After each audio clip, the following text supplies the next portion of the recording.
সরাসরি স্বাস্থ্য ভবনের সামনের ছবিটা আপনাদের দেখাচ্ছি, যেখানে শয়ে শয়ে আশা কর্মী তারা বিক্ষোভ দেখাচ্ছেন এবং সরাসরি সেই ছবি আপনাদের দেখাচ্ছি। স্বাস্থ্য ভবনের সামনে আশা কর্মীদের বিক্ষোভ। সুদীপ্ত রয়েছে আমার সঙ্গে, কথা বলবো। তার আগে যে ছবি আপনাদের দেখাচ্ছি, স্বাস্থ্য ভবনের সামনে পুলিশের ব্যারিকেড, কিন্তু সেই ব্যারিকেডে পুলিশের সঙ্গে রীতিমতো বাকবিতণ্ডা আশা কর্মীদের। যে ছবি আপনাদের সরাসরি এই মুহূর্তে দেখাচ্ছি, স্বাস্থ্য ভবনের সামনে আশা কর্মীদের বিক্ষোভ এবং পুলিশ ব্যারিকেড দিয়ে রাখলে সেখানে পুলিশের সঙ্গে রীতিমতো বাকবিতণ্ডা চলছে আশা কর্মীদের। সরাসরি দেখছেন, সুদীপ্ত রয়েছে আমার সঙ্গে। সুদীপ্ত, গতকাল যে বাজেট, অন্তর্বর্তীকালীন বাজেট রাজ্য সরকারের, সেই বাজেটে আশা কর্মীদের 1000 টাকা করে বেতন বাড়ানো হয়েছে, তারপরেও আজকের এই বিক্ষোভ, কি দাবি আশা কর্মীদের?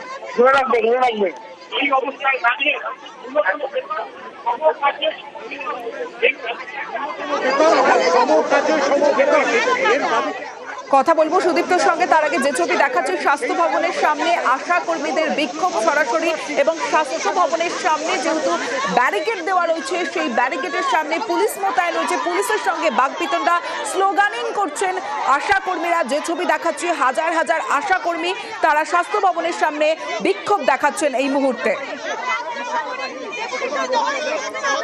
স্বাস্থ্য ভবনের সামনে আশা কর্মীদের বিক্ষোভ সরাসরি আপনাদের দেখাচ্ছি।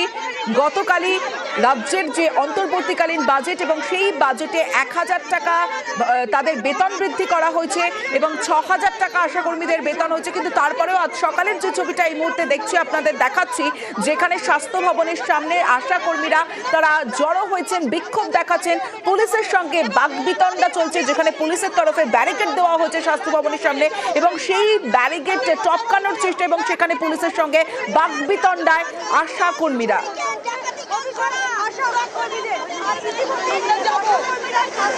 অর্থাৎ যে 1000 টাকা বাড়ানো হয়েছে, সেই 1000 টাকা বাড়ানোতে খুশি নন আশা কর্মীরা, এমনটাই বিক্ষোভকারী আশা কর্মী যারা তারা দাবি করছেন। এবং স্বাস্থ্য ভবনের সামনে তাদের বিক্ষোভ, স্বাস্থ্য ভবনের সামনে আশা কর্মীদের বিক্ষোভ সরাসরি আপনাদের দেখাচ্ছি। 1000 টাকা বৃদ্ধি এবং সেই বৃদ্ধিতে খুশি নন আশা কর্মীরা। সুদীপ্ত রয়েছে আমার সঙ্গে। সুদীপ্ত, গতকাল তাদের 1000 টাকা বেতন বৃদ্ধি করা হয় রাজ্য সরকারের অন্তর্বর্তীকালীন যে বাজেট, সেই বাজেটে, অর্থাৎ আশা কর্মীদের বর্তমান স্যালারি হলো 6000 টাকা, কিন্তু তাতেও খুশি নন। কি দাবি আশা কর্মীদের? দেখো অবশ্যই তুমি যেমনটা বললে, গতকাল যে বাজেট পেশ করা হয়েছে, অন্তর্বর্তীকালীন বাজেট, সেখানে কিন্তু 1000 টাকা বৃদ্ধি করা হয়েছে আশা কর্মীদের জন্য। একই সঙ্গে 180 দিনের মাতৃকালীন ছুটির ঘোষণা করা হয়েছে, যা ছিল না। এবং পরবর্তী ক্ষেত্রে দেখা গেল তাদের বর্তমান যে বেতন, তা বেড়ে হবে 6250 টাকা। এখন তাদের বেতন হচ্ছে 5250 টাকা। এবং আশা কর্মীরা যেমনটা বলছেন যে তাদেরকে 1000 টাকা বেতন বৃদ্ধি করা হয়েছে, সেই বেতন বৃদ্ধিতে তারা খুশি হন। পাশাপাশি যে 180 দিনের মাতৃকালীন ছুটির কথা বলা হয়েছে, তাদের বেশিরভাগই মাতৃকালীন ছুটি তাদের প্রয়োজন নেই। তারা যেটা চাইছেন যে তাদের অন্যান্য ছুটির যে ব্যবস্থাটা করা হোক, এবং সেই দাবি নিয়ে তারা বিক্ষোভ দেখাচ্ছেন।